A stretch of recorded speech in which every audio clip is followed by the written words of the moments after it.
Hello, everyone, and welcome to our Midcast podcast live stream. I am your host, Manar Mohawish Adley. This is an interview series featuring dissenting voices the establishment would rather silence.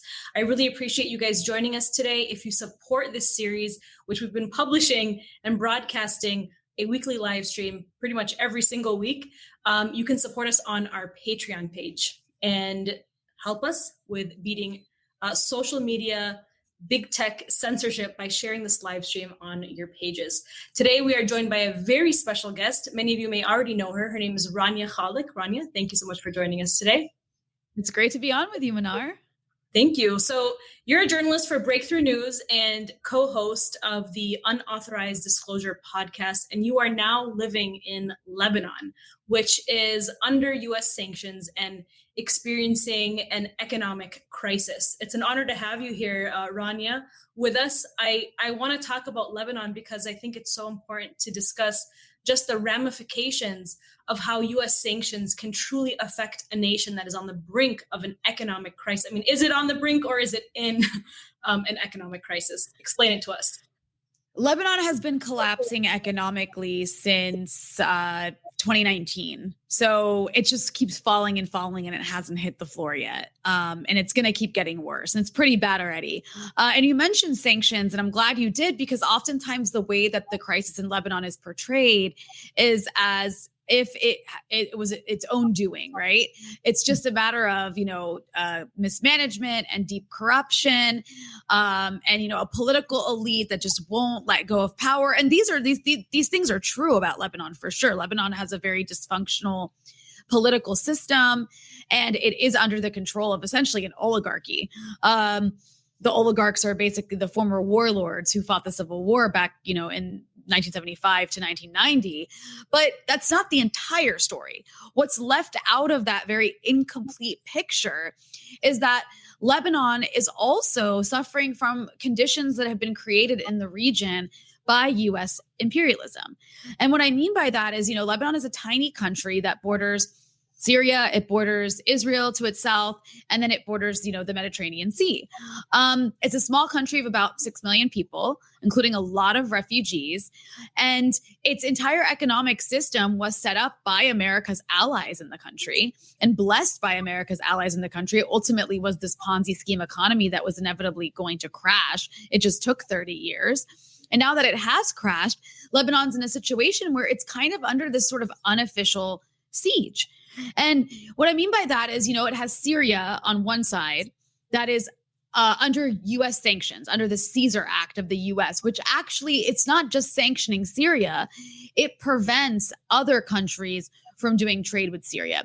So if a country like Lebanon, which literally is Syria's neighbor, trades with Syria, Lebanon will be subject to secondary U.S. sanctions, and it can't afford to do that right now. So that's one trading partner that's cut off. I mean, Syria, Lebanon used to get, I think, 10 to 15% of its power needs, its electricity needs from Syria. And it can no longer do that because if it buys power from Syria, it'll be subject to U.S. sanctions. And then, of course, to the south is Israel, is occupied Palestine. And Lebanon doesn't trade with Israel for obvious reasons. Israel is an official enemy state that's launched several wars against Lebanon and continues to bomb Lebanon with, routinely. And, that's not talking about every day that it violates Lebanese airspace with its fighter jets and its drones. So that's off the table. Lebanon can't trade with Israel. And then you have the port, the Beirut port, which, yesterday was the 1-year anniversary of the Beirut port explosion, which destroyed Lebanon's its largest and most important port. And as a result, Lebanon is an import dependent country. It produces almost nothing except for banks, which have all failed. So it's dependent on importing things into the country. And so now there's all these shortages. There's medicine shortages. There's fuel shortages. The country, I'm in the capital, and Beirut is experiencing up to 22-hour a day blackouts. And so everyone's dependent on generators. The reason I have electricity right now is because I have a building generator. But even that, we're starting to have to ration because we can't find fuel for the generator. So it's, snowballing into a bigger and bigger crisis because of Lebanon's economic collapse. But, and these are the sanctions in the region not just in Syria, also the sanctions on Iran impact Lebanon. Lebanon is desperate for fuel, but it lacks the dollars to purchase it. So Iran actually offered to sell Lebanon fuel in Lebanese currency, which is essentially like giving it to Lebanon for free because Lebanese currency is so worthless right now. And despite how desperately Lebanon needs that fuel, the half of the political class that hates Iran and is pro-US, said absolutely not, because if we do this, we'll be subject to sanctions. So Lebanon can't even get oil from Iran, which is not that far away. It can't get power from Syria. It has a dollar shortage and can't buy fuel. And then all these outside powers that sustained Lebanon's economy for so long because they were hoping that the pro-Saudi, pro-US politicians could take power away from Hezbollah.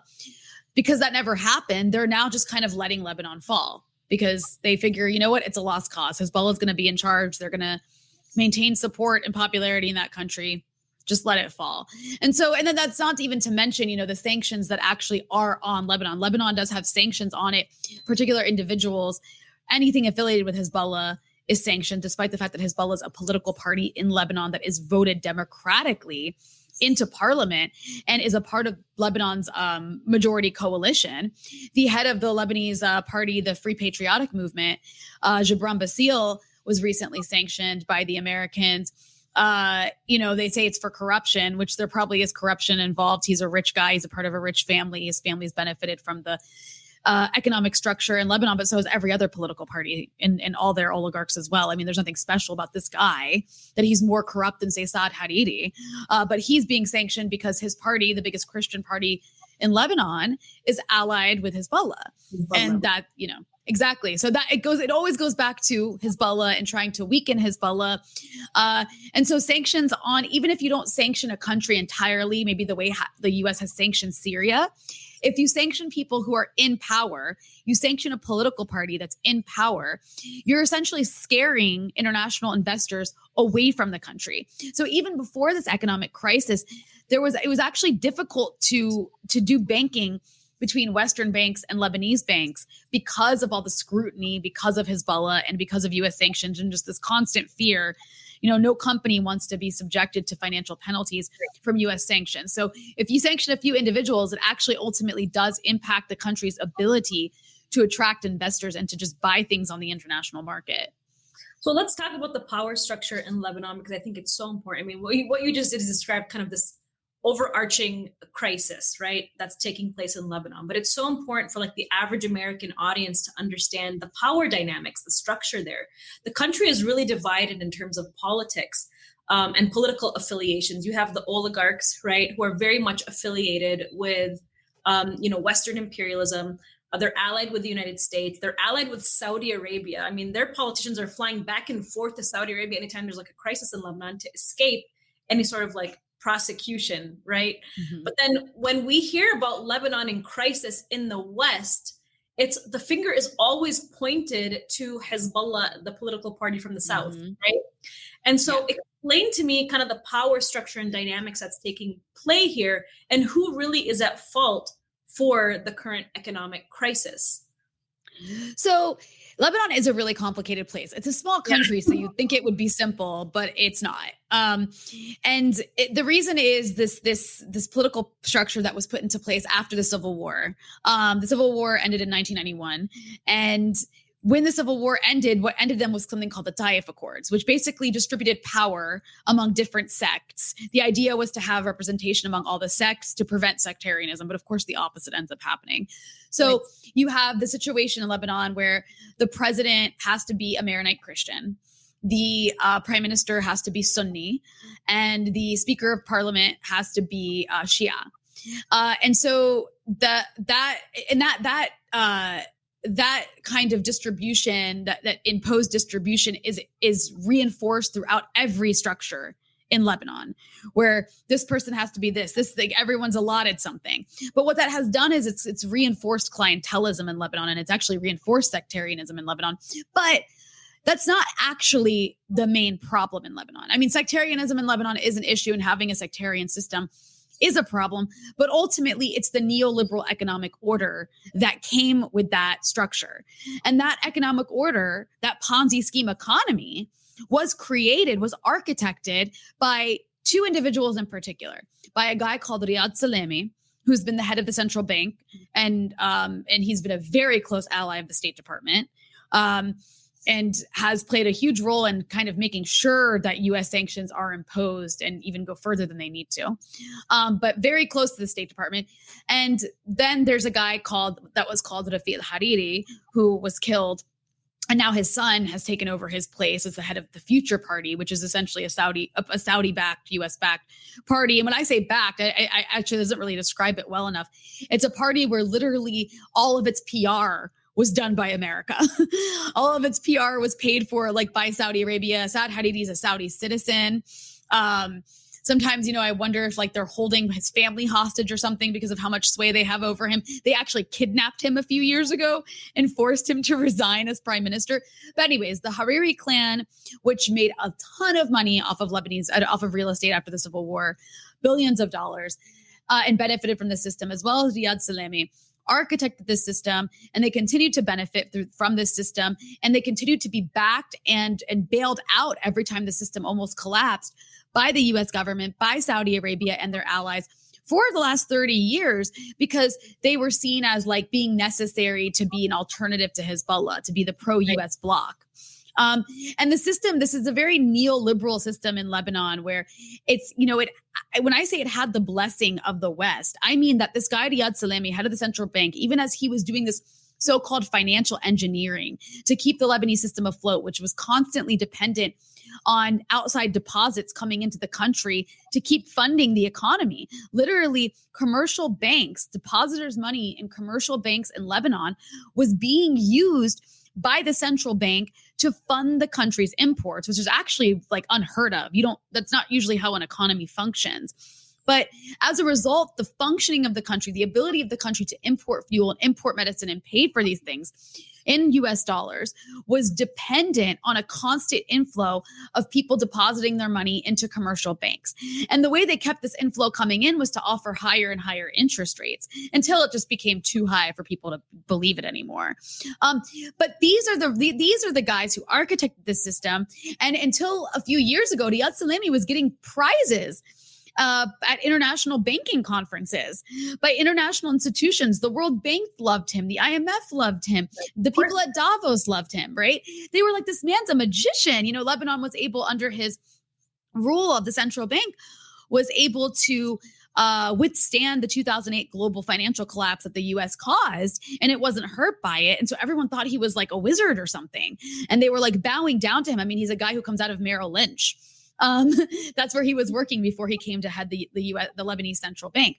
And so despite the fact that the economy crashed because of this Ponzi scheme created by these powers that are totally tied up with America and its financial institutions and imperialism, somehow the Western media manages to blame Hezbollah. Hezbollah doesn't even have a stake in the Lebanese banking system because they've been under sanction. They've had to always operate outside of it. So even if they wanted to be a part of this system, this very corrupt banking system, they couldn't, because sanctions literally prevented them from doing international banking. And so it's just so absurd that the U.S. is blaming Hezbollah and that Western media blames Hezbollah or Iran, because the parties at fault for Lebanon's financial collapse are America's biggest tools in Lebanon. And it's always, looking at any neoliberal system, it always goes back to the real estate moguls and the big banksters. And that's really what's happening in Lebanon. But let's talk about how the people are coping. Clearly the 1% class in Lebanon is lavishing with, living a very lavish lifestyle while the people are truly suffering. I have friends, I have some family that live in Lebanon, and they're really suffering right now from the electrical blackouts. 12 hours a day or more with no electricity. How are you surviving, Rania? All of this. Well, so actually, I was largely, I can hear myself echoing. I don't know if you can hear it. Or, okay. Well, I've been largely able to Sorry, I'm trying to. Okay, now I'm not echoing. I can't hear myself think. I've been largely immune from the blackouts until the last couple of weeks because I have a building generator that's really good. So, like in Lebanon, how you're doing with the electricity depends largely on what building you live in and whether your building has a good generator and was prepared to have a generator on. I mean, generators aren't really built to be on all day. But that's what's been happening in Lebanon. So basically every building has been dependent on either its generator or like a neighborhood generator. Villages have been dependent on village generators. And Lebanon has never had 24-hour state electricity since the end of the war, or since before, because it's just never been able to build the infrastructure for it. There's a lot of corruption is partly the reason for that, because a lot of money has been put into the electricity sector, yet despite that, the infrastructure still isn't there. But also Israel has bombed Lebanon's power stations repeatedly over and over and over the last decades. But that's actually not why there's no electricity right now. Like everybody wants to blame the bad power infrastructure. Lebanon's always had bad power infrastructure. What's happening right now is a result of the fuel shortages. So even, like I said, I was largely immune from the state power cuts because I have a good building generator. But now we can't find fuel for the generator. So we started to ration the generator. That's what a lot of people are doing. They're rationing the fuel they use to power the generator. So there are, people who were able to make up for the lack of state electricity with their generator are now going 8 hours, 12 hours, more and more of the day without electricity because there's no fuel. It's being hoarded, and also not, there's a shortage because the country can't afford to import it because it lacks dollars, and like the situation I mentioned before. So it's really hot right now. Today, there's a heat wave right now. There's also forest fires there's wildfires as a result. Lebanon has wildfires, much like we do in California. And the fuel shortage is actually making it difficult to put the wildfires out because you need fuel shortages to get the fire trucks, to get the helicopters running, all the things that you need to put out these wildfires. It's affecting water pumping. Water pumping stations rely on fuel. I mean, people really don't realize how much every activity you do every part of the day is so reliant on oil, is so reliant on some dirty fuel source until you're desperate for it, until you don't have it, until every hour that you have electricity to turn on your light and turn on an AC when there's a heat wave, then you really start to notice. But the water pumping is going to become an issue for most, like 70 to 80% of the country is at risk of not having access to like water to bathe and shower with and stuff like that, to clean with, because water pumping stations need fuel and they're relying on generators and they can't find diesel. You also have the situation with agriculture. Think about chicken. Think about poultry. You need to keep it refrigerated. That's becoming a problem. People are starting to get food poisoning because things aren't able to stay refrigerated properly because refrigeration relies on what? Electricity, which needs fuel. It's one thing after another. That's the electricity, the fuel issue.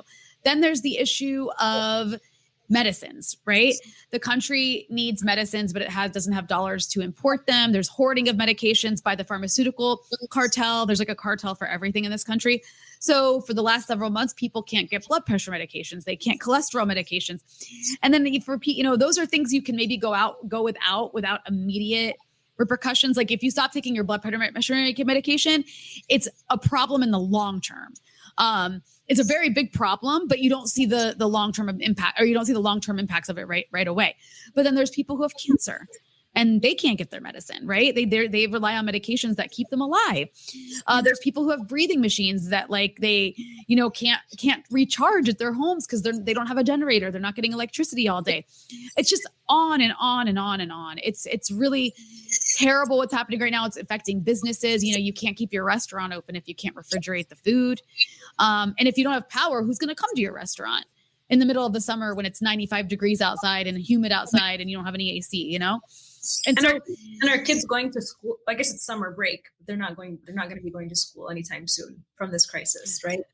Well, so yeah, kids weren't going to school because of COVID. Unlike in the US, people don't have as much access to vaccines, though there have been a good number of people vaccinated, interestingly enough, in Lebanon, but not like in the US. And so I think the plan for September is for schools to remain virtual, but then you also have a problem of how do you go to school virtually if you don't have electricity? Right. And that was a problem earlier in the year, but the electricity cuts were not as bad as once the summer started. And part of that is because the summer does put more pressure on the system. People they need ACs. There's more that you turn on. But that's going to be an issue. I have a lot of friends who are teachers. The other issue in Lebanon, speaking of education, is Lebanon had one of the best, private educational institutions in the region. A lot of people came from other countries to send their kids to school in Lebanon. Part of that was because the teachers, they had really well-paid teachers with degrees from like America and degrees from Europe. But those people have all left because their salaries are not keeping up with inflation.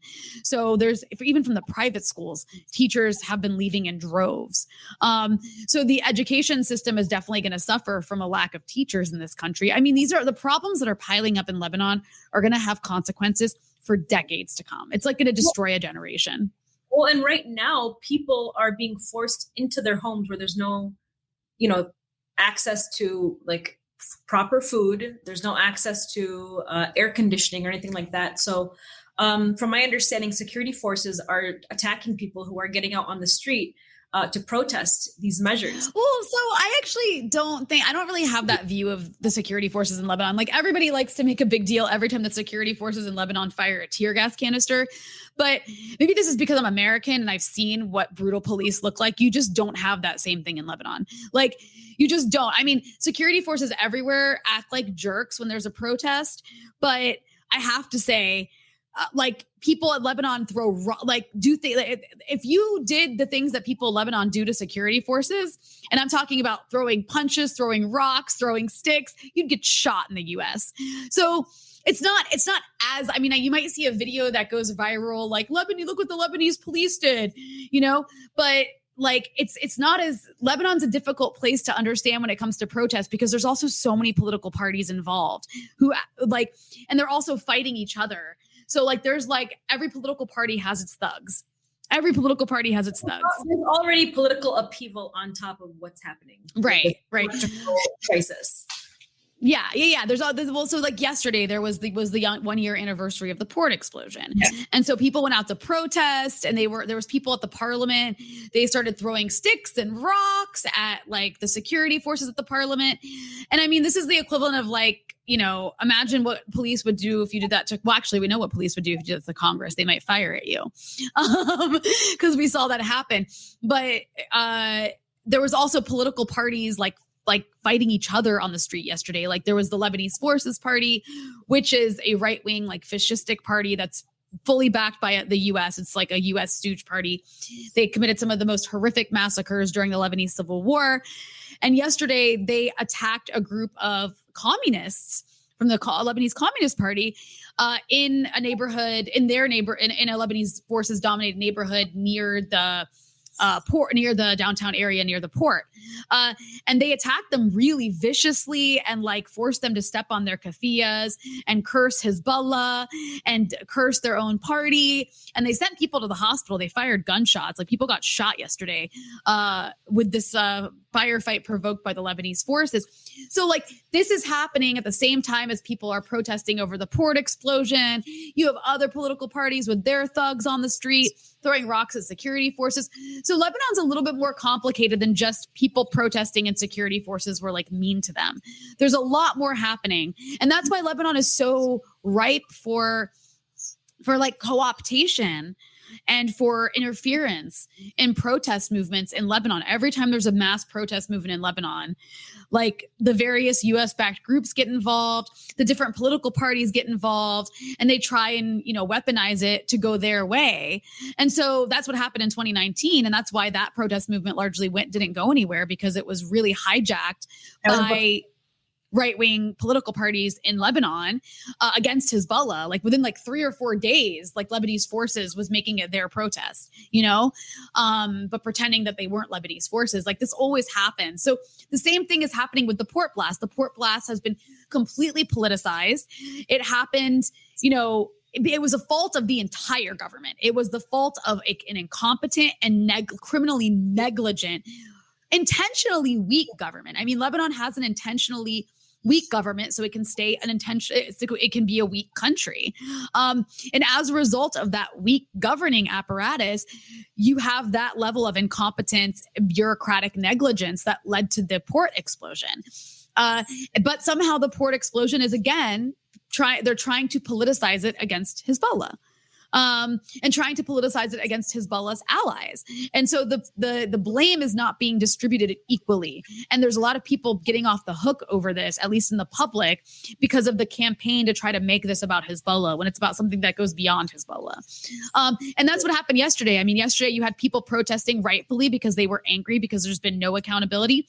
You also had people protesting, chanting Hezbollah is a terrorist group and saying curse words about Nasrallah and then beating up Lebanese communists. So like, it's always a mess in Lebanon. I was about to ask, so how has the country recovered since the Beirut explosion? I don't think it's recovered at all. The area that was, it depends which area. Like there's the areas that were hit, some of them were rebuilt in a couple months by a lot of European money.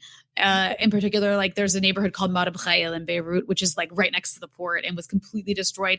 It's also like it's a very Christian neighborhood, and the French feel like very close to it. So the French helped fund, the French are the former colonial masters of Lebanon. They tried to make it a Christian country.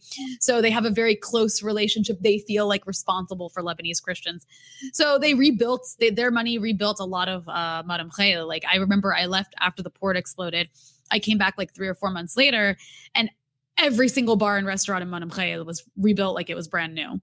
But then there are other places that are still destroyed and nothing's been done to fix them, particularly poorer neighborhoods like Karantina, another neighborhood near the port that's still like in ruins and nothing's been fixed. So it depends where, and much like the port explosion was random, the reconstruction has been seemingly random.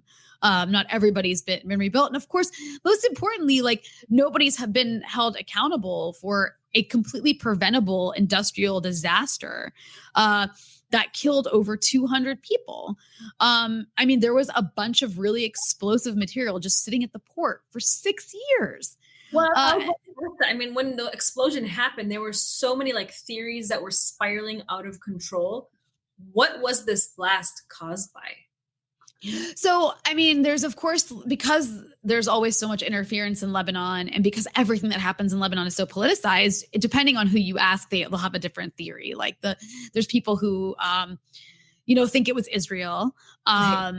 There's people who think Israel dropped a bomb. I mean, I haven't seen any evidence that anybody dropped a bomb. It seems like a fire start. What likely looks like happened is a fire started, and there was this highly explosive material. There was reports warning about this material and how flammable it was and how it was a disaster waiting to happen.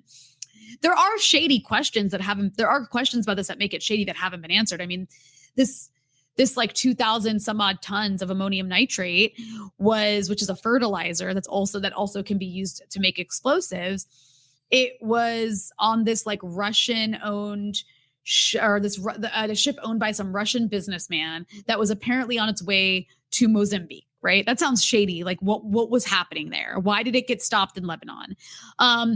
There are theories, like there's another politicized theory that the pro-US, pro-Saudi political class has tried to push, and their oligarchic media mouthpieces have pushed, is the idea that this was being imported to Syria for the Syrian government to use against rebels. There's like no truth to this, because Syria produces ammonium nitrate for agriculture. It's a fertilizer used in agriculture. If they wanted to use it in explosives, they would not need to import it through the Beirut port. They can make it themselves. They manufacture their own. There's like a paper trail showing they manufacture their own. There is another theory that I think actually is plausible that I've heard in some security circles discussed, though it hasn't really been given any public hearing or looked into properly, is that the rebel groups in Syria, this patchwork of Al-Qaeda linked jihadist groups that the U.S. and its allies in the region were arming and funding, that this was being distributed to them by their local Lebanese partners. The Future Party had people who were funneling weapons to the rebels in Syria. We know this. This isn't controversial. It's been reported on even in the mainstream. So it's plausible that that's where it was going, that the political class in Lebanon allied with those jihadist groups might have been smuggling it to them to use in explosives. And I mean, this kind of fertilizer is typically used by non-state groups who don't have access to conventional weapons. That's who would use it to make explosive. I think that's plausible. I can't prove it. It's pure speculation. Yeah, it's not out of the question. I mean, considering the rebels in Syria, like Al-Nusra Front, have, you know, they've been studied that they create a lot of the weapons themselves. They create chemical weapons themselves to wreak havoc in Syria. I mean, this is something MIT Press has reported on. You've reported on this fact as well. MIT researchers and scientists literally teach a class about how Al-Nusra Front is manufacturing their own weaponry and chemical weapons using these kinds of fertilizers. Right. So I think this is a totally plausible scenario that may have played out. And there's also an interesting fact that was revealed by an FBI investigation that the Lebanese authorities agreed with the results of, which is that only 500 something tons of this explosive material actually exploded. So the question becomes, what happened to the other 1,700 tons, right? But I mean, we can't answer these questions till there's a proper investigation, but everything's just too politicized that I don't think we'll ever get to the bottom of it. Maybe until decades later. I really don't I don't think you're going to see any answers. And I don't think anyone's going to be held accountable, which is like typically what happens here is no one's held accountable. But at the end of the day, Lebanon right now is suffering to such a tremendous degree and it needs help. And all of these governments are like, the Western governments are doing two things. They're saying, we're not going to help you until you make these reforms that are totally impossible in the system Lebanon has right now. Like reforms against corruption and stuff. It's just never going to happen. You have this political system here is structured to never have those reforms. So unless you change that system, you'll never get those reforms. So, okay, Lebanon's not going to get any help from the West. The other option is Lebanon could turn to Russia and China, turn eastward, do business with Iran. But Lebanon has a political class that is split where the pro-US, pro-Saudi side, specifically the pro-US side, is preventing that. The US has actually prevented any sort of Chinese investment in Lebanon. I know that for a fact. That was happening under the Trump administration. The US, even under the Trump administration, prevented Qatar from helping Lebanon. Biden's not doing that anymore, but there is an attempt to use this economic crisis to try to further weaken Hezbollah. It's not working. You're not going to weaken Hezbollah because Hezbollah has a base of support in Lebanon because in their community, they are seen as being a force of protection. They've protected the Lebanese South and Shias in the South against Israeli occupation, who they kicked out of southern Lebanon. I think the only group in the region that successfully used armed resistance against Israel to end their occupation. And they also, after that, they continued to protect the southern border from Israel, but they also protected the country from ISIS and Al-Qaeda in Syria, which did invade Lebanon. I mean, nobody talks about this, but ISIS and Al-Qaeda came into Lebanon.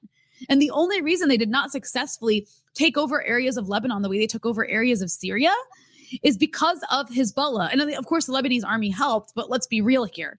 Hezbollah is the actual stronger party. And that terrifies the U.S. because Hezbollah is a total obstruction. It's a huge obstacle to U.S. hegemony in this region. They put a huge wrench into U.S. plans in this region, and that can't be tolerated. And we know what happens when anybody stands up and refuses to submit to American and Israeli dictates in this region is they are crushed with every imaginable tool.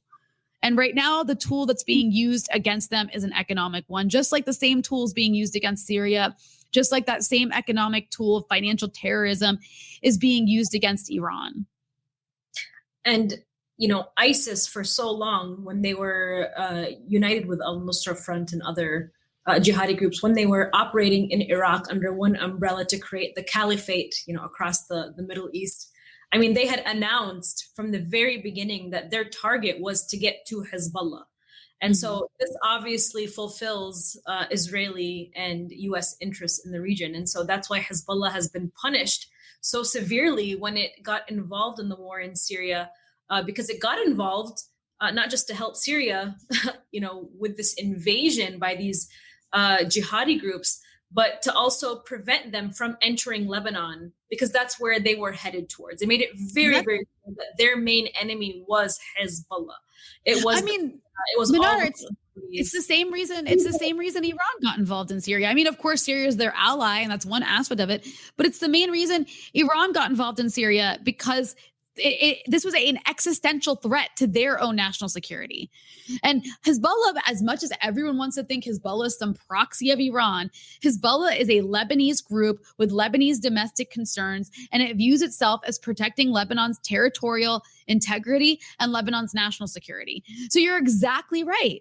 This was viewed, and rightly so, was viewed as a huge threat to Lebanon, a huge threat. And had it not been for Hezbollah, who knows how far these groups would have gotten into Lebanon. And it's, the irony, of course, is that the parties that despise Hezbollah so much, I think they would have been singing a different tune had they had to live under the black flag of ISIS. Yes, exactly. I mean, who knows what Syria would have turned into if these groups had successfully taken over, but they didn't. Luckily, they didn't.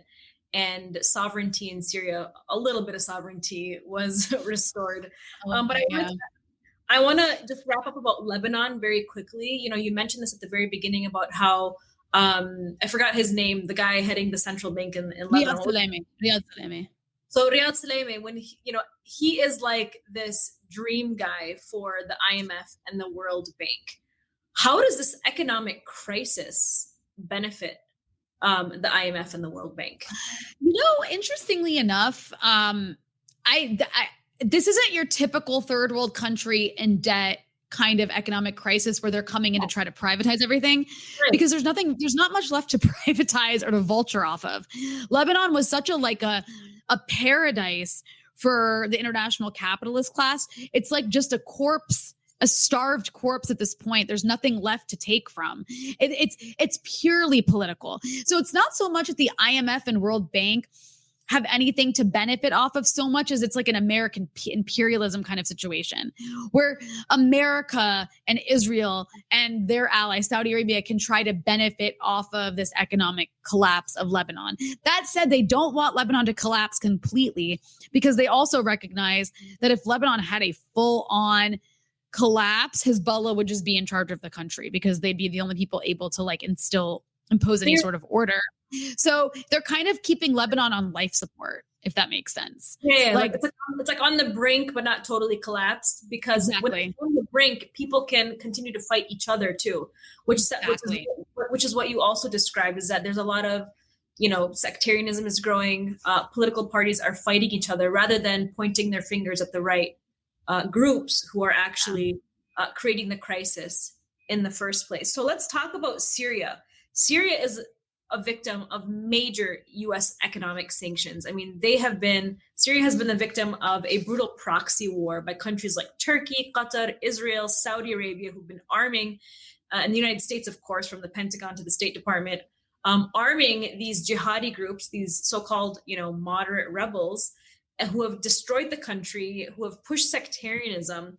And Syria has been really struggling to rebuild because they're targeted with U.S. economic sanctions, and they can barely even bring medicine into the country as the world is suffering under this pandemic. Describe, Rania, what is taking place in terms of economic sanctions when it comes to Syria. What is the impact that we're seeing here? Well, so, it's way worse than Lebanon in terms of the devaluation of the local currency is dramatically worse than Lebanon. Syrian currency is worthless at this point. The country can't afford to import anything, its essential needs. And there's also something that should be mentioned about Syria. It's been balkanized. And it's been balkanized in such a way that actually hurts Syrians economically even more because, the north of Syria is under the control of jihadist groups that are allied with Turkey or the Turkish military itself, right? In places around places like Afrin. And then, of course, Idlib, right under the control of Hayat Tahrir al-Sham, which is headed by Mohammed al-Jalani, the former head of al-Nusra, which was al-Qaeda in Syria. So Idlib is kind of it's almost like it doesn't belong to Syria anymore. They don't even use Syrian currency there. They use Turkish currency in Idlib. And they actually have better electricity in Idlib thanks to Turkey than the Syrian government areas do. And then you have the Northeast, which is under the control of the Syrian Democratic Forces, overseen by, I think, something like 900 or so American military personnel. Yeah, U.S. soldiers. who basically occupy oil fields. Like they occupy this oil field, out the Al Omar oil field in Deir ez-Zor, for example. And that's, I mean, so Trump said it as honestly as you'll ever hear. He said they're there to protect the oil. Now, the northeast of Syria, where the SDF, which is basically just the YPG, which is the Syrian branch of the PKK, which is a Kurdish, like, cult, you could call it's like a cult. I mean, everybody calls it some glorious leftist group, but it's basically a cult around one man, a cult of personality around this man, Öcalan, who's in prison in Turkey. But the Syrian, and it's what's funny about the Syrian YPG is one of the reasons it even exists is because of Assad, which is another story. It was kind of like allowed to, everybody likes to portray the YPG as like they want regime change, but they don't. And they've never actually fought the regime. That was never their goal. But anyways, the U.S. armed them and basically gave them the arms and weapons to defeat ISIS in these areas in the Northeast. And now that fight is over, they basically just taken over this area. So this area is under the control of the YPG, the SDF, whatever you want to call it, thanks to the Americans. And now that they have some land and power, they don't want to give it back. Well, they ethnically cleansed that area, actually, of Syria. The area is not majority Kurdish. It's not majority Kurdish. Actually, still isn't majority Kurdish. They have ethnically cleansed some neighborhoods of like Arabs and Assyrians who live there. And it's just, I mean, the entire American left, it's not the entire, but the portion of the American left that's like obsessed with this group really has some blinders on about what's actually taking place in this area.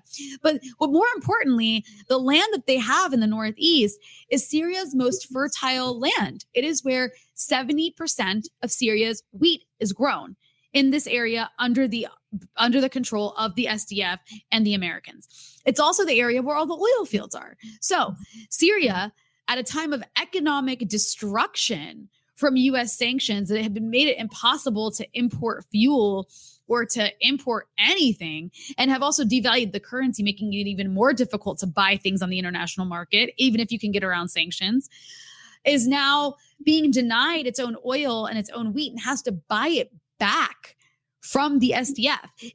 Syria has to purchase its own oil with money it doesn't have. So a lot of times the SDF just says no because Syria can't pay for it. So that's like the balkanization of Syria here is denying it access to its own resources as people, the majority of Syrians who live in government controlled areas are suffering from blackouts all day. They don't have electricity, except for a couple hours here and there. They don't have access to medications. I mean, what people say now is that a Lebanese ambulance has more equipment than a Syrian hospital. Syria used to have one of the best healthcare systems in the Middle East, and it was free. And now, it's a disaster. People can't get cancer treatment. They can't get dialysis. They can't get things that were easily available 10 years ago before this regime change destruction started. And so everybody likes to talk about, the Syrians bomb hospitals, the Russians bomb hospitals. You should see what American policy has done to Syria's hospitals, to some of the best healthcare that used to exist in the Middle East, just completely wiped out. Because you know what sanctions do? The U.S. loves to say that sanctions have exceptions, have medical exceptions and humanitarian exceptions. But guess what? When you have a dialysis machine, you need to maintain it. You need to do maintenance on it, right? Sometimes it breaks down because it needs a replacement part. And unless you, as a sanctioned country, have factories locally producing dialysis machines, you're reliant on the international companies that make those machines. Usually they're European companies or American companies who might get the parts from China, but they make them, in their countries. Like, you need an American part to make your dialysis machine work. If you're under sanction, you can't get that part. And apply that logic to everything from medical equipment to trucks to transport food. Those truck engines break down or you need a spare part, you're screwed because you can't import it. And that's even if you have fuel for the truck. I mean, Syrians have to wait in these long lines, in these long queues to get gasoline and to get bread. And again, this is a country that used to be very well off, where now 80 to 90% of its population is living in severe poverty. And you've got malnutrition developing. It's just a complete disaster, and it's totally preventable. It's all man-made. It sounds exactly like what took place in Libya before the U.S. invasion. I mean, Libya had the highest lifestyle of living was in Libya. Free healthcare, literacy rates were so low. People were very healthy, living a much better lifestyle. And now, like, slaves are being, bought and sold on the streets of Libya after the United States invaded there, and And continued it's their. it's so infuriating because not that this is okay to do to any society, but what the US has done with its neoconservative foreign policy for the last 30 years, it has gone on it's on a mission successfully to shatter some of the most ancient places in the world. I mean, Baghdad, Damascus, these are Aleppo. These are some of the oldest cities in the world, and they are in ruins now. Well, Damascus isn't in ruins, but that's a colonial tactic of control and erasure of, these ancient cities in history. So that countries, when they do rebuild, they rely so heavily on American corporations or Western corporations or European corporations, and then everything is rebuilt, in an American Western way. It's all about globalization, right? It's all globalization from there. I was going to ask you about how the United States is occupying 1/3 of Syria's landmass. We talked a little bit about that, but let's talk a little bit more about the resources that they are occupying. I mean, most people think that the United States, people think that the war in Syria is over, but it's it's far from over. It's far from over. The United States is occupying 1/3 of Syria's landmass, and that landmass is the most fertile, where they have the most access to water, gas, and oil. Talk to me about the U.S. military presence in this area. They literally just occupy oil fields, and they also they're at the border between Syria and Iraq in an effort to basically prevent any trade coming from Iraq to the Syrian government, or they have this belief that there's a land bridge from Tehran to Beirut, a Shia land bridge. This is literally the language the American government has used. I mean, some of the most jihadist talking points I've ever heard have come from American lobbyists on K Street against the Shia land bridge from Tehran to Beirut. But they're obsessed with this idea of the resistance axis, which actually their policies have helped create. There wouldn't be a resistance axis without American imperialism in the region. Exactly. It's a response to American imperialism. Exactly. And so they obviously occupy these oil fields. Although I think that Biden put a pause on the American company that was profiting from selling that oil. I don't know if that's actually gone through or not. I saw a headline about it, so I have to follow up and see if that actually happened. But there was an American company based in Delaware that was profiting off of the sale of this oil that the Americans are stealing from Syria. But this is bigger than just Syria, though, because the Middle East, if you think about what the biggest threat in the Middle East would be, it would be in a region that was strong enough to maintain independence from U.S. interests. And a region that's strong would have to be unified, right? And so part of the plan across this region isn't just to balkanize Syria. It's essentially balkanizing the whole region, which is a project that has been taking place since the British and French chopped up the Middle East and split the spoils amongst themselves after the fall of the Ottoman Empire after World War I. And so, you had Iraq and Palestine were claimed by the British, Syria and Lebanon were claimed by the French, and Jordan by the British as well. And since then, every single policy of the West, and this continued after the Americans took over from the imperial position of the French and the British, every single policy in this region has been to make sure that it stays fractured. And that's been done by promoting sectarianism, by promoting right-wing groups, by promoting and by cutting up the region, imposing these colonial borders, and then actually preventing trade between them. So something that Hezbollah talks about quite often, actually, that Nasrallah talks about in his speeches, is he talks about a unified region economically, right? An economically unified region, right? Lebanon can't produce everything in Lebanon. Syria can't produce everything in Syria. Iraq can't produce everything in Iraq. These places, they don't have the biodiversity to produce and consume and everything becomes sustainable. But regionally, they absolutely do.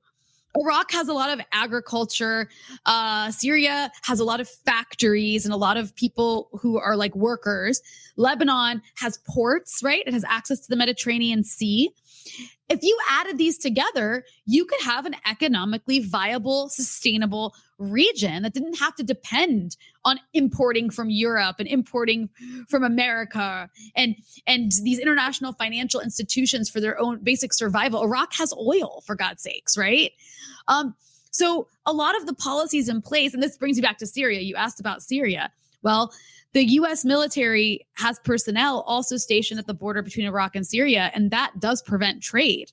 And Nasrallah has actually mentioned that in his speech before. He's mentioned the U.S. troop presence at the border of Iraq and Syria prevents trade even from Iraq to Lebanon, prevents land trade.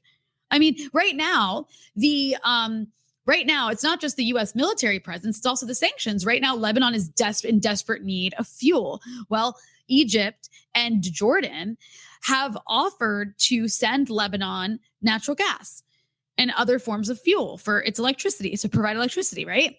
But it would have to go through Syria. And if it goes through Syria, that means that Cairo and Amman would have to pay Syria transit fees.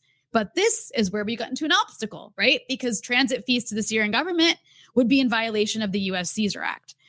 And so until the U.S. gives the okay and says, well, we won't punish you for doing this, these countries who are literally neighbors can't send fuel to Lebanon. Well, and we need to point out here that while the United States is slapping these sanctions on Lebanon, on Syria, so that they don't have these trade options with neighboring countries, the United States is actively occupying the oil fields.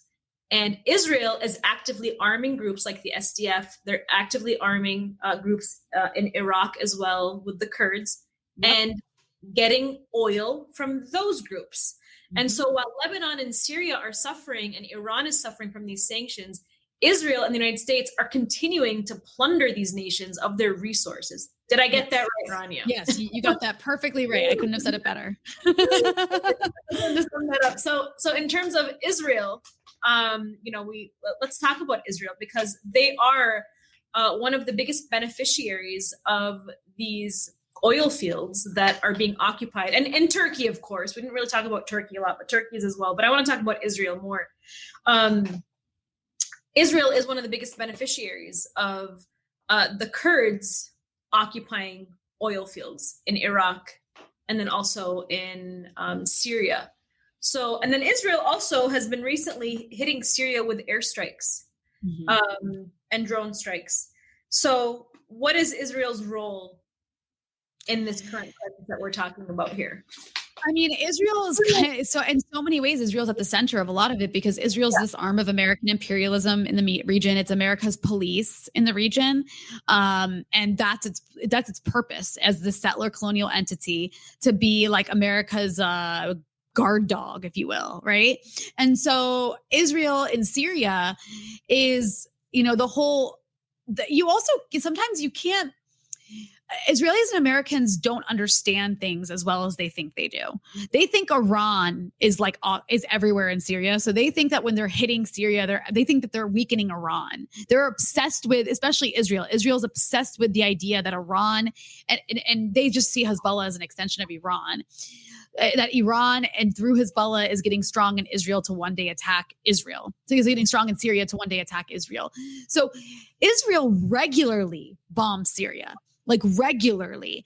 And they're just allowed to do it. Nobody says anything. Sometimes I think that there's some sort of State Department automated messaging system that just goes into effect whenever anybody hits Israel back. It automatically is Israel has a right to defend itself. But Israel every single day is provoking every country around it. It violates Lebanese airspace every single day to spy on Syria, to spy on Lebanon, to scare the Lebanese. And it bombs Syria every month, sometimes several times a month. And no one ever says a word. No one. And it kills people when it does it. Sometimes it bombs and nobody dies. Other times it actually kills people. It kills Syrian soldiers. Sometimes they kill Hezbollah soldiers. Sometimes there's been a couple times where they actually have killed Iranians who aren't even fighting in Syria. They're just there in an advisory capacity. They don't have bases in Syria. But anyways, that's what Israel sees its war in Syria as, its bombing of Syria as something it has to do to make sure Iran doesn't gain like a foothold on its border. And it's also obsessed with trying to make sure it can keep the Golan Heights forever. That's a big part of it as well. So that's what Israel's role in Syria is now. Now, before Israel's role in Syria was also arming and funding jihadist groups in the Golan, on the Syrian Golan side. And I actually reported on this. I met with people who had initially joined the rebels, and then once in the Golan area, and once they found out the rebels were working with the Israelis or were being aided by the Israelis at the border, they quit and they switched sides back to the government, because they were like, that's like that was their red line, especially for people in the Golan who maybe like some of their family live on the other side and they've been separated from each other. Maybe they lost a home in the area that Israel still occupies. So anyways, that's really Israel's role. And then there's Israel's role in the broader, more abstract, but very real sense as a Jewish state. Israel was the first sectarian state imposed on the Middle East, right? It's the first state that balkanized the Middle East by sect, where, it wasn't just European Jews that came and took over land in Palestine as settlers. They also brought in, Jewish communities from Baghdad, from Yemen. They took Jewish communities Jews have always lived in the Middle East. Their history is not the same as the history of European Jews, but it stole Jews from the Middle East, Arab Jews, brought them into the settler colony in what became Israel, and then imposed a European Jewish identity onto them. So their identity, all these Arab Jews that actually make up a majority, I think, at this point of the Israeli Jewish population, their history has become the Holocaust and has become something that happened in Europe that has nothing to do with them, their ancestors in Baghdad or in Yemen or Morocco. So Israel just being the first sectarian state in the region in and of itself, was a cataclysmic event. That was the first thing that first method of modern day imperialism that really societally shattered the Middle East, and it's just been ongoing since. It's Sunni, Shia, Christian, yeah. I always cite this study that I don't remember where the study came from, but I always cite this in my speeches when I'm giving presentations about sectarianism in the Middle East. But in the year 2000, 1 year before September 11th, a survey was conducted in the Middle East to ask people who their biggest number one enemy was. And every single one of them said Israel and the United States. And the rest of the people had said in the survey, when they were asked who was the number one hero in the Middle East, it was Hezbollah. It was Hezbollah.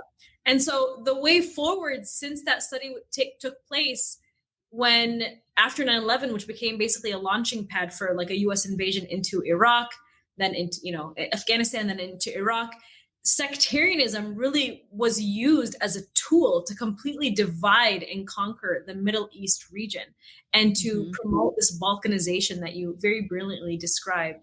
And I think it's so important to note that this sectarianism is 100% a tool of Western imperialism.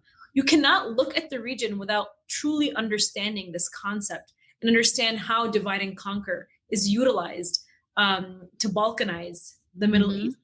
Rania, you and I have been the victim of so many attacks by sectarian Muslims and Arabs and people who claim to be experts on the region who continuously, use those sectarian cards against us when we point this out.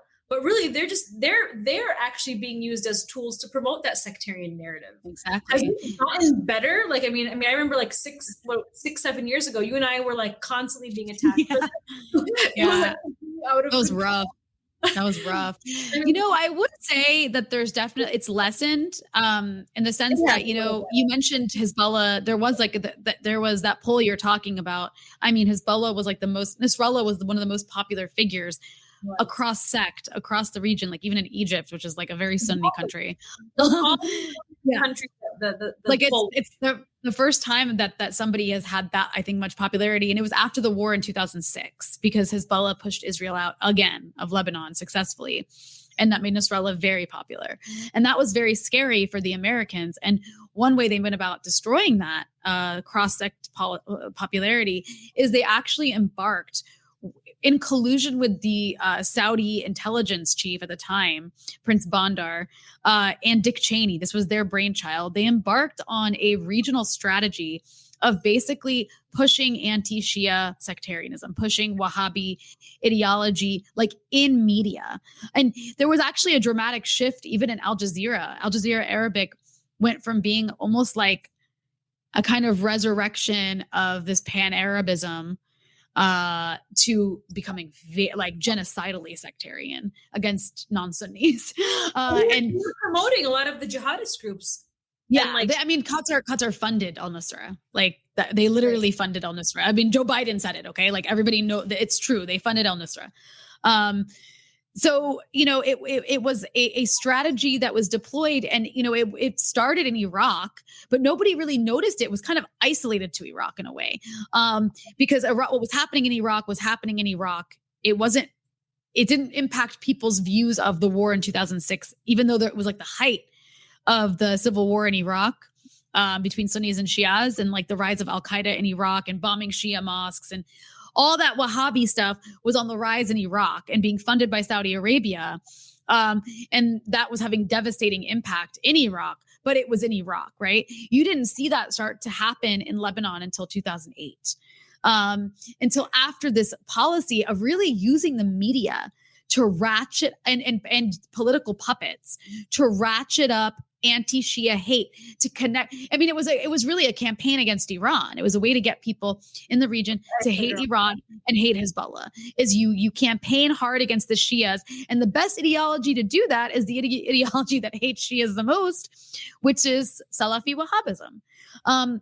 And that's why it was funded. Like this was funded. It wasn't natural. I mean, yes, every place, you know, there is some pockets of the Middle East that where Salafis did exist, right? Like Wahhabism maybe existed, but to this extent, it was funded to the tune of billions of dollars. This wasn't organic, and it wasn't natural. It was what you're talking about. It was divide and conquer, and it was using this right-wing religious tyrannical genocidal ideology to fracture the region and to try and weaken opponents of American imperialism. And it worked for a time. It really did. It worked quite well. I mean, it even confused, you know, there was an alliance between Hamas and Hezbollah that was slightly fractured because the Syrian civil war, the Hamas affiliate inside parts of Syria sided with the rebel groups because, you know, the Hamas is affiliated with Muslim Brotherhood.